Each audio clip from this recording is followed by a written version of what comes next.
gente viu na primeira parte ontem, né? Então, nós primeiro definimos os modelos, né? Os chamados modelos metafísicos ou pressupostos, né?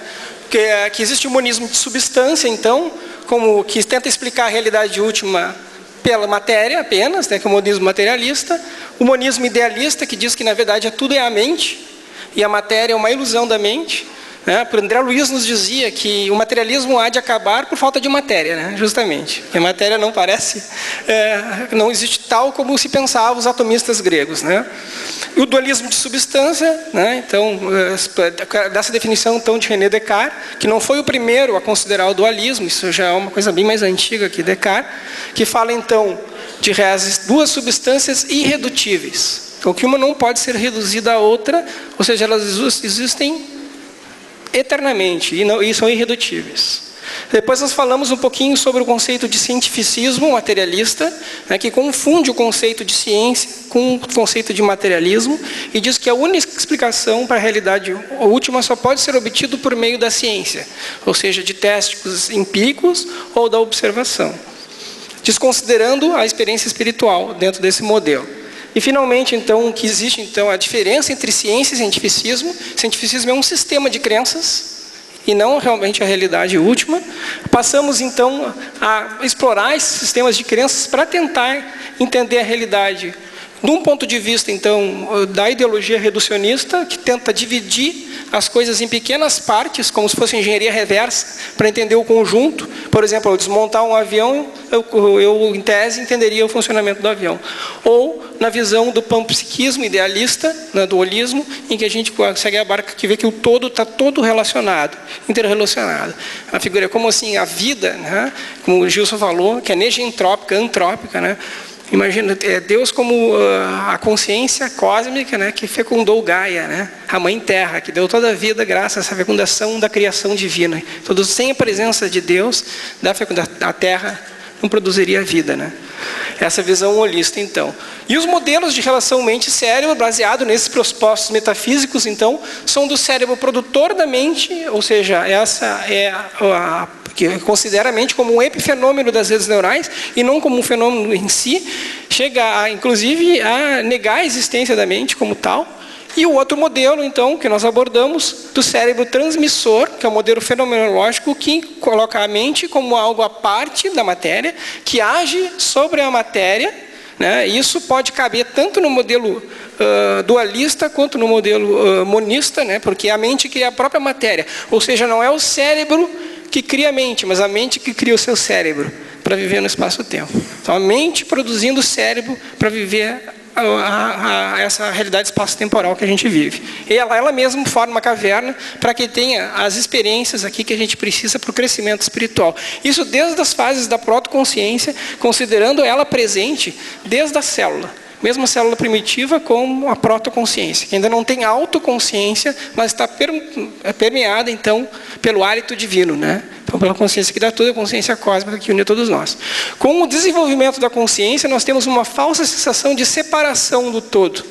Então, porque eu tenho consciência, eu consigo ter consciência de mim mesmo, mas me sinto separado. E com o desenvolvimento da superconsciência, finalmente eu me reintegro a todo.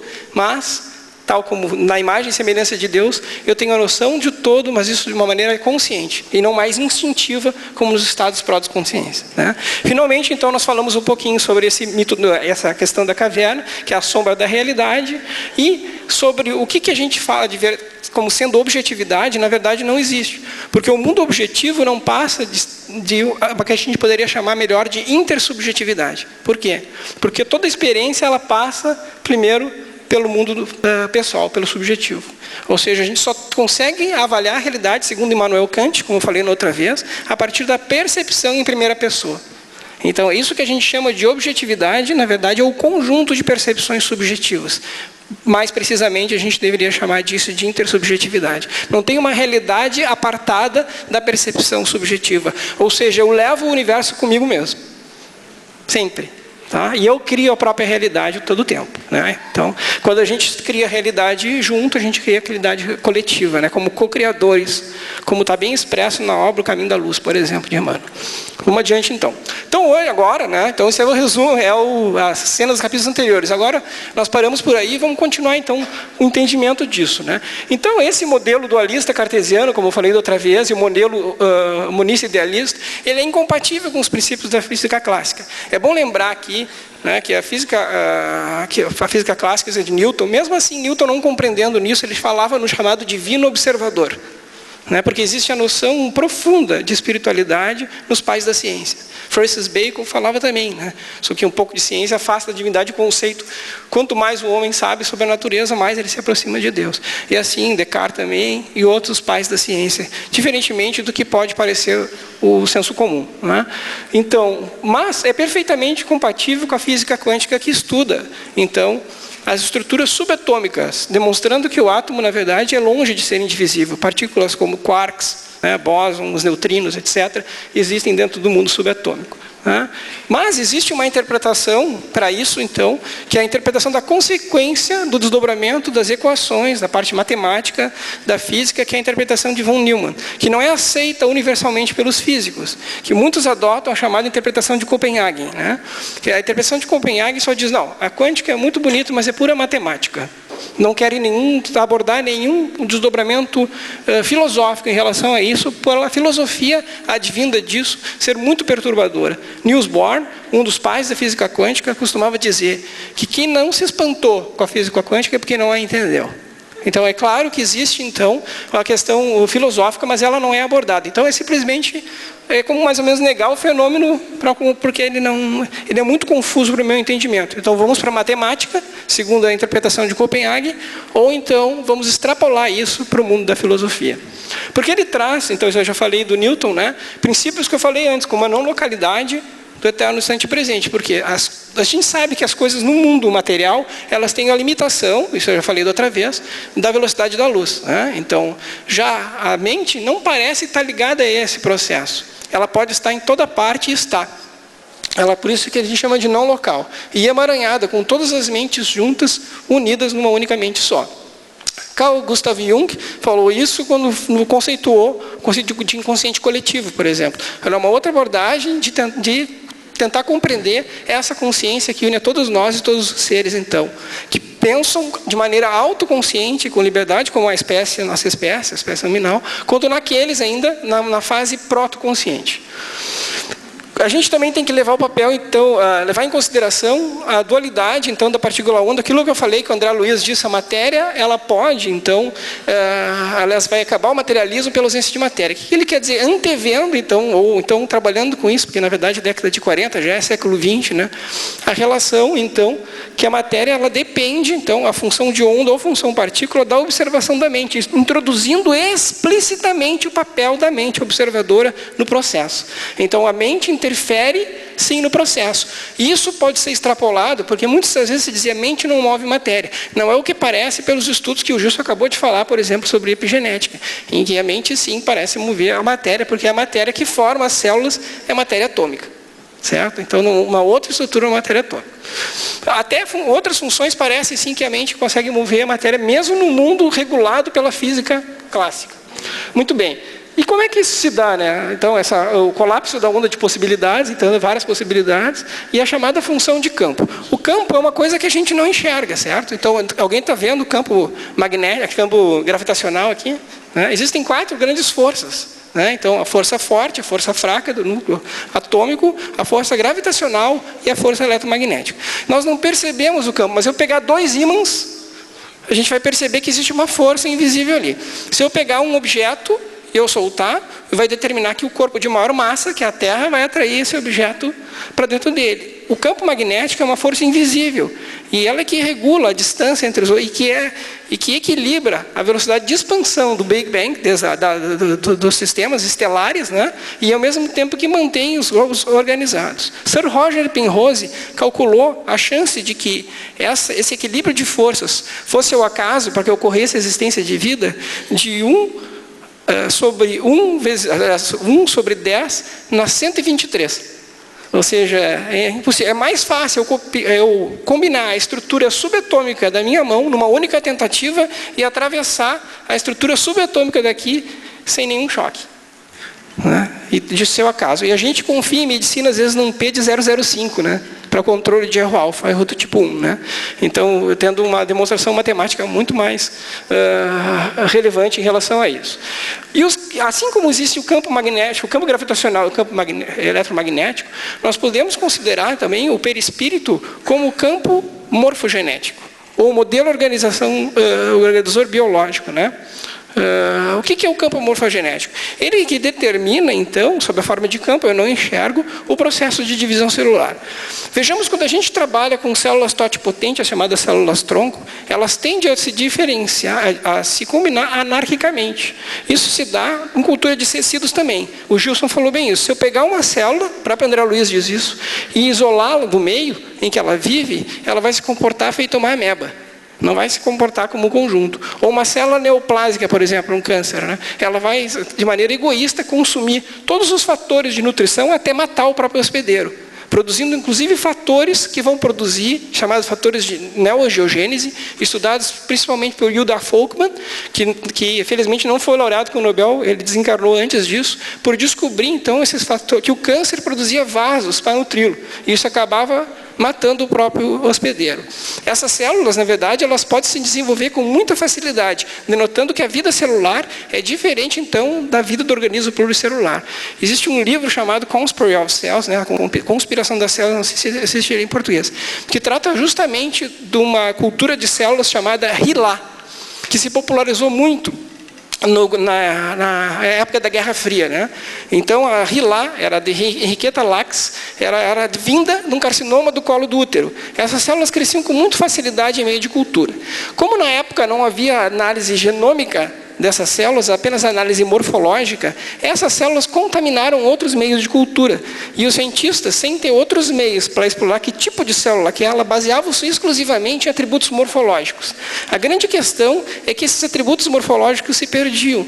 Então, durante muito tempo, quase uma década de artigos publicados na Science e na Nature, eles não se referiam àquelas células que os cientistas achavam que eram. Uns achavam que era próstata, pulmão, achavam que era outros, porque era tudo a célula da HeLa que contaminava tudo. Inclusive, tentou-se ter uma colaboração entre os soviéticos e americanos no governo Nixon. Quando eles descobriram que era HeLa, eles ficaram furiosos, acharam que era sabotagem, porque contaminou todas as células que eles tinham nos laboratórios soviéticos.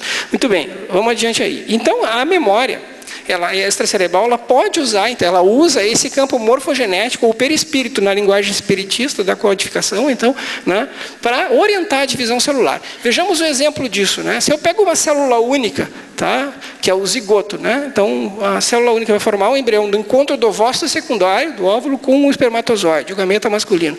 Essa célula única, ela vai formar um organismo que vai ter polaridade. Vai ter a cabeça, vai ter a cauda, vai formar membros, etc. E nesse processo chamado ontogenético, que é o desenvolvimento do embrião, nas primeiras 8 semanas, até a parte do período fetal, do desenvolvimento embrionário, ela vai, então, repetir os passos de 3,8 bilhões de anos de vida na Terra. Ou seja, ela imita na ontogênese a filogênese, a desenvolvimento do espírito ao longo das várias espécies e que nos antecederam, que estão registradas, então, na nossa memória extracerebral.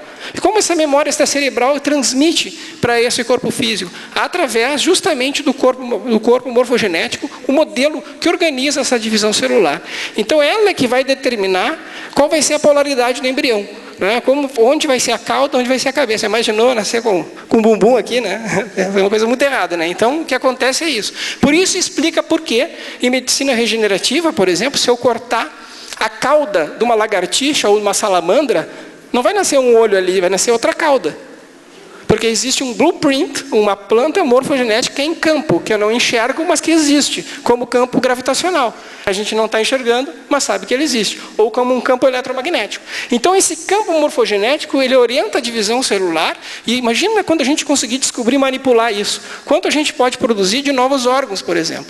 Outro exemplo da presença da vitalidade das células fora do organismo humano é no transplante de órgãos. eu faço cirurgia de transplante renal, essa é a minha área, eu sou urologista, mas me dedico ao transplante de rim. Né? O que a gente faz? A gente coloca as células de um doador, que tem um outro genoma, num hospedeiro. Essas células se desagregariam, mas elas passam a fazer parte, então, daquele organismo receptor, que inicialmente não as reconhece, e mobiliza suas defesas contra aquelas células. Então, um mecanismo chamado de rejeição, que é mediada tanto por anticorpos quanto por células do sistema de defesa, justamente por não reconhecer. Aí aquelas células podem se perpetuar ali durante muitos anos. Tem rim transplantado 30 anos já, por exemplo. Tá? Então, elas têm que passar a ser subjugadas pelo campo mental do receptor. Então, diferente do meio de cultura, elas mantêm a característica pluricelular e organizada, diferentemente do que acontece. Mais uma coisa sobre vida e morte, por exemplo. Se eu pego, isso até já foi dito aqui, né? E a diferença entre vida celular e vida biológica. A vida celular, ela não se extingue com a morte do organismo. Aí é a diferença da desencarnação para a morte do ponto de vista biológico. Como assim? O que eu quero dizer com isso? A pessoa, então, está em morte encefálica, por exemplo, que na questão 156 dos livros dos Espíritos é expressa na forma de agonia. Na agonia, então, né, o espírito já não está mais presente, então, ainda que o coração esteja batendo. Podem olhar. Então, está escrito na codificação de 1857, muito antes da transplantologia clínica, que surgiu a partir de 1953, com o primeiro transplante de rim bem-sucedido entre gêmeos, para o Joseph Murray, na Universidade de Harvard. E o de coração só depois, na década de 60, 67, se não me engano, para o Christian Barnard, na África do Sul. Então, muito antes desse conhecimento, ele já está lá expresso na revelação espírita. Quando Kardec fala, aliás, quando os espíritos superiores falam, melhor dizendo, sobre, então, o papel, então, da mente, sobre a organização e sobre o conceito de morte ainda vindouro, porque se pensava que a morte, então, era sinalizada pela parada cardíaca. Então, esse conceito de morte, ele foi até mudando ao longo do tempo, e a vida celular, ela segue. Vou dar um exemplo, se pegar e exumar um cadáver, isso foi dito pelo Dr. Fábio, inclusive, vai ter crescimento de fâneros, crescimento unguial, crescimento capilar, vai ter a produção disso. Por quê? Porque ainda tem vida celular. Existem células que dependem pouco da irrigação sanguínea, como as córneas, por exemplo, que eu posso transplantar no dia seguinte sem nenhum problema. E sem precisar de mecanismos de proteção, como os outros órgãos que têm que ser resfriados. Vamos adiante, então. Entre 1920 e 1930, então, surgiu esse revolucionário novo ramo da física, chamado de mecânica quântica, que passou a questionar, então, essas fundamentações materiais do mundo, mostrando que os átomos e partículas não são objetos sólidos, não existindo com certeza em determinada localização espacial em tempos definidos, conforme eu falei antes, que podem, então, gerar duas interpretações distintas. E mais importante, ela introduziu explicitamente a mente nesse problema conceitual, e nós falamos hoje em campos intermediários para isso, que está expresso na codificação com a denominação de perispírito. Aquilo que eu falei ontem também, né? O que os espíritos dizem para nós, humanos encarnados, vocês que se entendam com os termos, mas tudo é a mesma coisa, nesse sentido. Então, os resultados dos experimentos recentes, eles suportam essa interpretação, mesmo sendo que o mundo não pode ser entendido sem referência à mente. Total revolução que parece ser ignorada, e foi ignorada durante muito tempo pela biologia, por exemplo, que afastou da mente, com o neodarwinismo, que coloca como o processo, tanto que Lamarck está voltando com força agora, sobre mudanças adaptativas, em substituição a isso. Então, o conceito de morte é o conceito de desordem crescente, um estado entrópico, então, então, crescente, enquanto que o conceito de vida denota um programador que mantém. É só pensar num computador. Se a gente não fizer nenhuma manutenção dele, ele vai se desorganizando o sistema. De vez em quando a gente tem que limpar. Precisa de um programador inteligente para manter o sistema intacto. E o computador não vai funcionar se não tiver um programador. Porque o computador não é inteligente em si mesmo. Ele segue algoritmos inteligentes, que denotam um programador. Então, assim se dá com o cérebro, por exemplo. O cérebro em si é o computador, é o hardware. O programador, ele não está no cérebro, ele está fora do cérebro, que é a mente, mas ele usa o cérebro para viver a experiência no mundo físico. Então, durante a vida, morrem cerca de 500 mil células por segundo. Morreu, porque vida é isso. Vida é movimento, Então, morreu, nasceu, Então, o velório está sempre... É diferente do Odorico Paraguaçu, que queria tanto inaugurar um cemitério, Nos lembra do bem amado, Então... Isso é uma coisa da literatura do Jorge Amado aqui, né? Que diz que ele queria inaugurar muito cemitério, mas não tinha um morto na cidade, né? Então ele ficou esperando. Mas isso não se dá com o organismo. Um segundo, 500 mil células morreram. Por quê? Estão nascendo outras, porque a vida é essa eterna renovação, porque ela é o eterno presente. Então esse campo morfogenético que divide isso. E as células, curiosamente, sabem a hora de morrer. Esse processo se chama apoptose, não é apoteose nessa Sapucaí. Então, apoptose celular. Então, na apoptose é chamada morte celular programada, porque ela tem uma programação. As células que perdem a capacidade apoptótica tendem à imortalidade e a consumir o hospedeiro. Consumindo o hospedeiro. Então, isso é uma das causas subjacentes ao câncer. A célula egoísta, né? Que quer tudo para ela. Quando quer tudo para ela, o resto que se dane, né? Então ela mata o hospedeiro. Então, assim, um corpo novo por ano, o mesmo indivíduo com profunda metamorfose. O corpo do idoso não lembra em nada o corpo do adulto, da criança ou do lactente. Isso me lembra aquelas fotinhos de formatura que pedem para a pessoa trazer a foto quando era criança. Ela traz quando bebê, ninguém reconhece, né? Claro, muda totalmente, né? O que mantém a unidade? É a consciência, né? A pessoa muda, e ela muda de uma encarnação para outra. Porque ela está aquilo, mas aquilo se modifica. Então, aquele corpo, ele vai mudando ao longo do tempo. O que determina a unidade é a estrutura que dá, então, que é a programação espaço-temporal. Que ela é finita, porque ela é para viver a experiência no mundo físico. A gente pode até esticar um pouquinho a vida, mas a gente nasce com uma programação biológica para viver um número X de anos. A gente consegue uma moratória, né? O transplante é uma dessas moratórias, né? A gente veio para ter uma função renal, por exemplo, até uma determinada idade, que é aquilo que vai aguentar, em função das coisas registradas na nossa memória extracerebral, perispirítica, né? E que a gente acaba, então, por moratória, então, ganhando um rinzinho novo e pode viver mais uns anos para tentar resolver essa questão. Muito bem. Então, o corpo troca várias vezes ao longo da vida, troca continuamente, a cada dia, a cada minuto, segundo. O esqueleto todo reposto. Os átomos e moléculas não são os mesmos. A gente compartilha eles. O que mantém a integridade é a mente, porque a mente é como o eterno, é em espírito, como a mente de Deus, que nos criou a sua imagem e semelhança em espírito, não em matéria. Porque Deus não tem um corpo material, mas Ele se utiliza de todos eles, porque todos pertencemos a Ele. Tudo pertence a Ele, a consciência cósmica. Nós temos usufruto das coisas, como herdeiros, então, dessas coisas. Então, por isso que Ele dispõe de todo o universo, porque Ele não quis gozar disso tudo sozinho, né? Então, Ele quis compartilhar conosco e nos dar a liberdade para que nós o amássemos espontaneamente. É muito interessante aquilo que o Justo até falou a respeito do amor, justamente por isso, né? O ser humano vive uma fase do amor infantil, né? Que é o amor infantil, que é o desejo de ser amado. Né? Então, na verdade, não precisa ter desejo de ser amado, a gente já é amado. A gente é amado pelo Criador. Ele nos criou por amor. E nos fez conscientes por isso. Enquanto que a gente tem a necessidade de amar. Não ser amado intrinsecamente a gente já é amado, desde o princípio. Né? Que a gente, com mecanismo de culpa, a gente acaba não enxergando isso. Uma vez o meu filhinho de 8 anos, ele tinha uns 5 anos, brigou comigo, porque eu dei umas regras que ele não gostou muito, e ele me disse assim, eu não te amo mais, cheio de raiva no olhar, né? E eu serenamente disse para ele, tá bem, filho, tu não me deve nada, não precisa me amar, numa linguagem que obviamente ele pode entender, né? Então, tu não me deve nada, tu não precisa amar, mas eu te amo igual. Né? Eu vou sempre te amar. Não, eu te amo, pai, eu te amo, né? Às vezes o adulto fica tão infantil que fica com medo de perder o amor do filho, né? Então não tem que perder o amor do filho. E é assim que o Pai Celestial nos ama, né? Independente se a gente ama ou não, Ele nos ama. E nos aceita plenamente. Independente do que a gente tenha feito. Mas é quando a gente descobre essa realidade, viu que mancada. Tanto que na experiência de quase morte, que eu vou chegar lá agora, a primeira sensação que a gente tem, ou mesmo de André Luiz, quando chegou no mundo espiritual, é o quê? A aceitação plena. Paz e amor incondicional. Mas daí a gente bate a mão na cabeça. Ih, um brownie. Que a gente entra na culpa, né? Entendeu? Mas não é essa a primeira. A recepção que a gente tem é calorosa. Vem, meu filho, eu estava te esperando. Vem, filho pródigo. Vem. Né? Está sempre nos esperando. Porque Ele nos quer de volta, mas não nos quer em cativeiro. Vamos adiante. Então, assim, a metamorfose do metabolismo, o que mantém a continuidade? É justamente a consciência, né? Então, a morte celular não é a mesma coisa que a morte do organismo como um todo. E morte, do ponto de vista biológico, então, é diferente da morte do desencarne, como já foi bem dito aqui antes.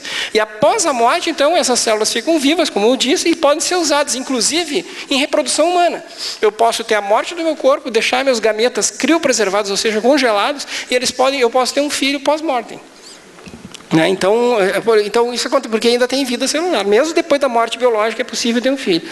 Então a parada respiratória, que era um sinônimo de morte até um tempo, na verdade antes disso até eram os livores cadavéricos, a rigidez, a morte, a ausência de... E eram os sinais indeléveis da morte, que tinham que se esperar velórios longos para ter certeza disso. Né?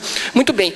Com o avançar do entendimento, se percebeu a parada respiratória e mais adiante da parada cardíaca. Com esse evoluiu para o conceito da morte clínica. Mas aí então, com o advento das manobras de reanimação cardiorrespiratória, as pessoas começaram a ser trazidas da vida, ressuscitadas, eles chamavam ressuscitação. Voltaram. Então isso mudou graças a esse procedimento de reanimação cardiorrespiratória, em que se trazia. Mas para o organismo, a morte cardiorrespiratória é sinal de que morreu, né? Terminou, né? Para o organismo é isso. Então, assim, esse conceito teve que evoluir para o da morte encefálica, que foi o que permitiu o avanço dos transplantes. Né? Então, com a morte encefálica. Tem países, em função dos sistemas de crenças, e que o transplante não prosperou, como prosperou nos países do... Por exemplo, no Japão, por causa do shintoísmo, o transplante intervivo, eles usam muito transplante de doador de coração parado. Né? Porque o conceito de morte encefálica, dentro da cultura deles, é mais complicado de ser entendido pelas pessoas. Muito bem, vamos adiante. O conceito de vida é esse, né? Esse fluxo de energia desde o Sol, da fotossíntese, tudo interligado, né? Então os fótons, que são energia física, são convertidos a energia química pelas plantas, né? Que são ali os processadores dessa energia, né? Então apenas os organismos adultos eles podem ser comparados a máquinas, né? Porque os organismos em desenvolvimento e em reprodução jamais. Está vendo só? Esse é um conceito muito diferente, muito longe do conceito mecanicista da vida, né? Então, mais ou menos 100 quintilhões de células com diferenciação e especialização quase infinita advém de uma única molécula criada na concepção. A partir, então, dos gametas masculino e feminino. E na espécie humana, então, como a gente tinha falado antes, né, dos 23 mil genes que nós temos, 5% só são exons. Eles, então, codificam alguma proteína. Né, e tem, tipo, envelopinhos ali que não deixam esses genes serem ativos. No processo de epigenética, existem dois mecanismos básicos de ativação e desativação, né, que a gente chama acetilação das histonas, né, e metilação do DNA. Não interessa esses nomes complicados, mas é só para dizer o seguinte, é a proteína que controla isso, né? E ela tem a ver então com a influência então do ambiente e da mente sobre o ambiente. Muito bem, então através então desses mecanismos epigenéticos. Então uma das hipóteses trabalhadas dentro da ciência, olha só que avanço isso, tendo que considerar esse modelo então pós-materialista, é que a consciência não local, ou seja, num estado quântico, não local, no estado quântico, não no campo quântico, que já está no mundo espaço-temporal. Ela é transferida pelos campos morfogenéticos, traduzindo perispírito, né, para o DNA. Então, os intros, segundo essa hipótese, são como leitores de códigos de barras. Né? Então, que fazem com que haja expressão ou inativação gênica. Porque se a gente for comparar em números de genes, a nossa espécie não é muito diferente de uma samambaia. Então, o que nos diferencia realmente é muito mais do que isso. Né? Então, a memória de hereditariedade não estaria no DNA propriamente dito. Né? Mas o DNA é um decodificador, como o cérebro seria o decodificador e limitador da mente. Por isso, memória, quando a gente está em experiência de quase morte. Por isso, memória extrafísica, manifesta através da mediunidade. Por isso, crianças que lembram de vidas passadas, usando exatamente porque a memória não está naquele corpo, porque aquele corpo morreu, né? Aquele anterior.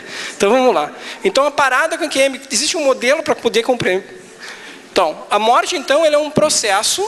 Na morte clínica, a interrupção temporária da circulação, como eu falei antes, com ausência do fluxo sanguíneo cerebral. É essa ausência do fluxo sanguíneo cerebral que desorganiza o órgão que mantém a integridade dos sistemas. E essa organização do sistema nervoso central é que leva à morte biológica. Esse é o sinal do que isso aconteceu, que é a chamada morte encefálica. Não confundir morte encefálica com morte cerebral. Porque na morte cerebral a diferença é que o tronco cerebral, o cérebro reptiliano primitivo, que já foi dito antes, ele ainda vive. E ainda tem reflexos básicos, como a respiração. Não existe ninguém em morte encefálica que respire espontaneamente. Respirou, está vivo. É tudo mediado, se tu desligar o respirador e a pessoa respirar, ela está viva. Tá? Por mais que não tenha atividade cerebral. Mas vamos adiante. Então, para o organismo, como eu falei antes, e na morte encefálica, então, o sistema integrador, o regente da orquestra da vida se organiza. Então, o que acontece? As células morrem imediatamente? Não, eu posso, que nem eu disse, captar órgãos com organismo morto. Eu posso transplantar um rim até 30 horas depois. Já fizemos isso, desde que eu mantenha a função celular preservada em soluções de preservação. Eu tiro o sangue de dentro, para não coagular o sistema, coloco uma solução de preservação e resfrio. E aí eu posso implantar em outra cidade. Eu já fiz transplante com o receptor vindo do Acre, um doador do Alegrete, se encontraram em Porto Alegre. Não é? Então, porque dá tempo de fazer isso justamente porque tem maneira de preservar. Mas então, na morte, esses órgãos, tecidos, eles estão vivos, mas não há organismo. Então aí, porque ocorre a separação, então, do espírito do corpo. O que é a IQM? A IQM se achou uma época que fosse um fenômeno que eles chamaram de Oprah Winfrey. Por causa do programa da Oprah Winfrey, ficou interessada pelas IQMs, aí começou a entrevistar pessoas que tiveram IQM, todo mundo achou que, é porque ela botou no programa, agora todo mundo tem IQM. Isso não é bem assim. O Pim van Lommel, já foi citado aqui também, que fez o maior estudo sobre IQMs, o estudo mais complexo de todos, com mais de 300 pacientes, né, foi publicado no Lancet em 2001, em que ele avaliou prospectivamente os pacientes que sofreram a experiência de quase morte, né? Então ele justamente isso é anterior então a esse fenômeno, né? Então esse quadro, por exemplo, pintado por Hieronymus Bosch entre 1450 e 1516, que está exposto então em Veneza, né? Eles falam da ascensão ao império, onde ele mostra um túnel com uma luz. Certo? Porque isso é um relato da experiência universal, da experiência de quase morte, com seres de luz lá dentro. Então, olha só, isso aí, né? Então, e esse relato de luz, um túnel com luz, ele está presente em todos, mesmo de crianças, em qualquer época. Platão, na República, conta a história de um combatente morto em campo de batalha, e que, chegando ao mundo espiritual, né, viu que o significado, a beleza do paraíso, e compreendeu que as pessoas voltavam a viver na Terra após mergulharem no rio do esquecimento e renascerem em corpos infantis, anunciando a reencarnação. Mas que ele foi autorizado por uma força divina a retornar para o mesmo corpo. Era uma IQM, para relatar a realidade do mundo espiritual. Escrituras rupestres, mesmo entre hominídeos, não homo sapiens, né, como Homo neanderthalenses, apontam para a experiência de quase morte. Se acredita que mais ou menos 25 milhões de pessoas já tiveram a experiência, que ocorre em cerca de 12% na população, segundo o estudo de von Lommel. Cada vez mais frequente, porque as manobras de reanimação têm se tornado muito mais sucedidas, principalmente com a parada intra-hospitalar, em que se consegue tirar mais pessoas da parada cardíaca. Vamos adiante, então. É muito interessante Platão, né, que ele diz assim, facilmente se pode perdoar uma criança com medo do escuro. A real tragédia da vida é quando um homem tem medo da luz. Né? Então, do conhecimento e tudo mais, justamente por afrontar o seu sistema de crenças. Né? Então, por isso, aí que vem a expressão luz no fim do túnel, né, como uma coisa boa. Então, a luz no final do túnel é uma coisa boa, desde que não seja um trem vindo na tua direção. Aí está tudo bem, né? Então, o Bruce Grayson, da Universidade de Virgínia, então, ele fez essa escala, ela se repete entre outros pesquisadores de IQM. Eu destaquei aqui a experiência fora do corpo. Por quê? Porque essa aqui consegue ser testemunhada por outras pessoas, não que vejam o vivente fora do corpo lá, mas é porque ele relata as coisas que estão acontecendo ali. Eu vou contar algumas coisinhas agora sobre isso. Não vai dar tempo, obviamente. Uma das coisas mais interessantes aqui, é o encontro com parentes mortos. Isso não é explicado por nenhuma teoria fisicalista. Como se pode encontrar parentes mortos? E tem pessoas que encontram o irmão que não viam há tempo, ou um parente, ou uma menina que encontra a avó, ou avô que não conhece, que reconhecem depois nas fotos. Ou, inclusive, animais de estimação muito próximos a crianças, porque crianças relatam a mesma experiência como está aqui, Esse menino, né, teve experiência, depois uma anafilaxia, um choque anafilático, e contava a experiência fora do corpo. Esse outro caso aqui, a menina lá, feliz da vida, né, uma risada, e o pessoal preocupado ali, reanimando ela, os médicos ali preocupados, seres de luz lá, né, e ela feliz, volitando, né, em relação a isso, ela expressando aqui, porque ela tem a sensação de paz. O curioso é o seguinte, as pessoas que têm uma IQM após uma tentativa de suicídio, normalmente ressignificam a vida e não querem mais tentar se matar. Vivem a vida com todas as suas dificuldades. Então não se acredita que a experiência de quase morte, apesar de ser prazerosa, né, ela seja um estimulante ao suicídio. Pelo contrário, você acha até que, inclusive, ela previne, em alguns casos, suicídio por ressignificar e compreender que a vida é além da matéria, dá propósito, sentido de propósito. Nas crianças, então, é muito parecida e é uma experiência humana universal. No Ocidente e no Oriente, um estudo com 81 sobreviventes no terremoto, então, na China, 40% de QM, com as mesmas características do Ocidente, independente do seu sistema de crenças, mostrando que é um fenômeno em si mesmo, né? Na Índia também, mesmo índios americanos nativos, em Maori, neozelandeses, todas as mesmas coisas. Então, onde se estude é uma experiência humana universal. E nessa experiência a gente vai ver que a mente está separada. Mesmo em cegos. Kenneth Rank e Sharon Cooper estudaram o que chamaram de Mind Science, a visão da mente, que é a visão espiritual que a gente estuda no espiritismo. Então, que os cegos, mesmo na experiência onírica, eles não têm sonhos visuais. Mas na experiência de quase morte, os sonhos são a experiência é visual. E ela é considerada ultra real, é mais real que a percepção real, pelo detalhamento que existe, né? Então, estudaram cegos de nascença e outros cegos desde o início, com mesmos relatos. Isso fez com que revistas de ponta, como a Frontiers in Human Neuroscience, né, publicassem artigos que questionando, então, o preconceito que existe em relação a essa abordagem, questionando os dogmas dessa experiência tão importante que não cabe dentro do modelo metafísico que eu falei ontem, materialista, né? Como o artigo do Pim Van Lommel, que está aqui, publicado no Lancet, em 2001. O Van Lommel, que eu queria falar antes, mas eu tinha esquecido. Não me lembro se ele foi o Michael Sabon, um cardiologista. Chegou num congresso de cardio, apresentou o estudo holandês, e aí uma pessoa se levantou do público, como aqui, por exemplo, e disse: ei, eu sou cardiologista há muitos anos e na minha clínica eu nunca atendi um único paciente com essa experiência de quase morte, com essa fantasia que você está relatando.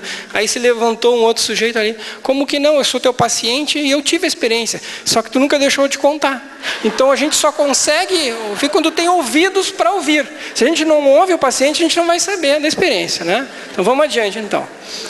Tá? Então existem estudos prospectivos comparando as memórias da EQM com memórias fora da EQM, mostrando que a memória é muito mais precisa diante da presença da EQM.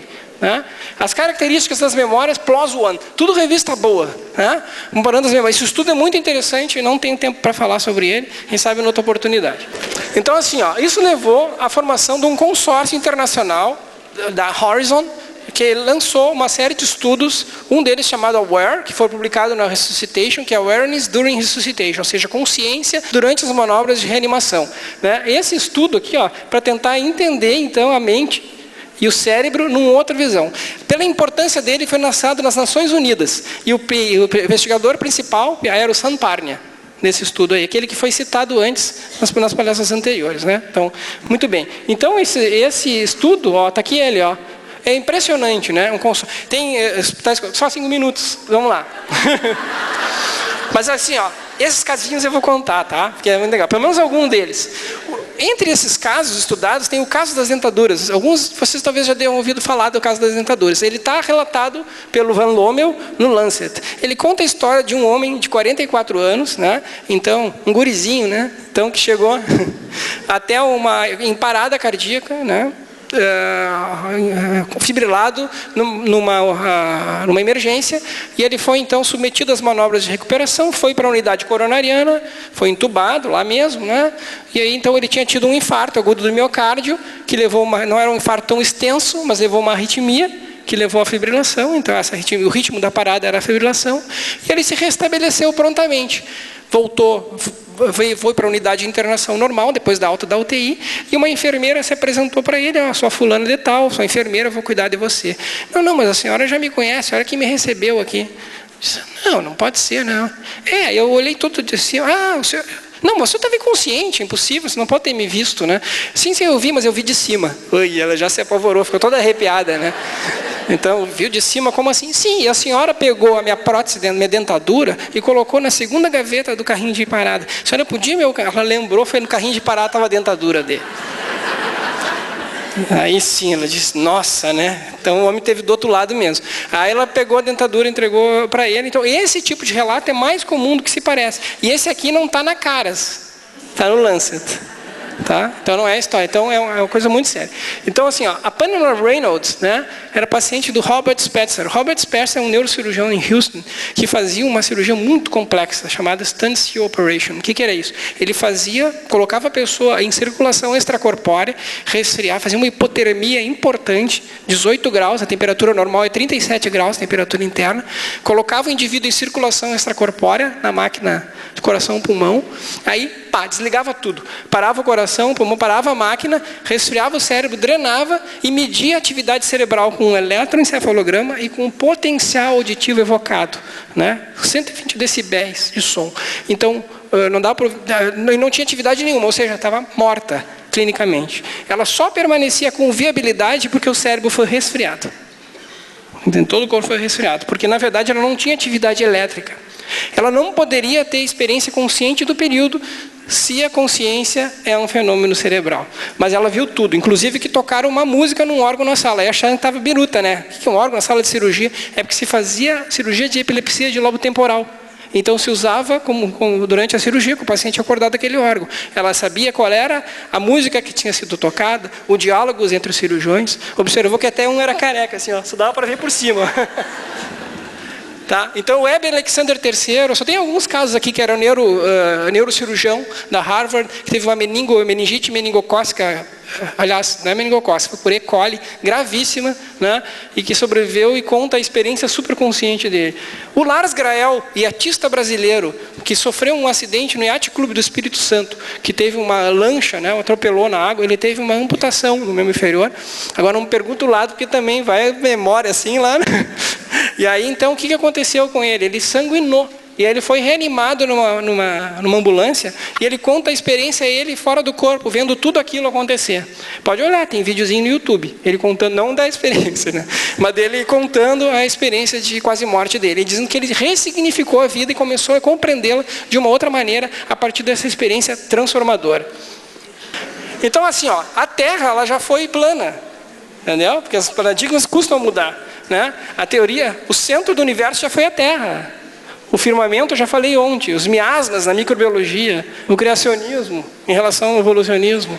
Então, o papel da evidência, a deriva continental, então, a formação dos continentes, tudo isso já foi ridicularizado.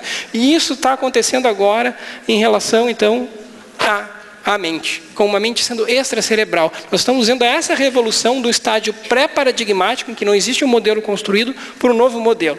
E várias coisas têm sido feitas nesse sentido. Estudos com meditação contemplativa, já foi mostrado aqui, né, antes, então, que só podem caber dentro do modelo mais amplo de mente. Tudo, esse recente do JAMA, né, Journal of American Medical Association, aqui, foi agora faz uns 2 meses só, ó, sobre redação, ó, propósito de vida e mortalidade. Reduz propósito, significado, ao invés do determinismo genético mental, aumenta a expectativa de vida depois de 50 anos. Então, assim, ó, esse modelo pós-materialista, então, ele coloca a mente como um aspecto primordial da realidade, irredutível, né? E uma profunda conexão entre a mente e o modelo físico, né? Então, isso é muito interessante mesmo, né? Considera a matéria o constituinte básico, né? Olha o rei pelado aí, ninguém está vendo, né? E que várias evidências sobre a sobrevivência da alma advêm, então, da experiência de quase-morte, da experiência do final da vida, que corre com períodos com parentes mortos, da mediunidade, da lembrança de vidas passadas, e assim sucessivamente, aparição de mortos, etc. Né? Então, a caverna de Platão é realidade última, né? Então, isso, eu queria tanto chegar nessa parte, mas não vai dar, né? Sobre a superação do ego, a subjetividade, né?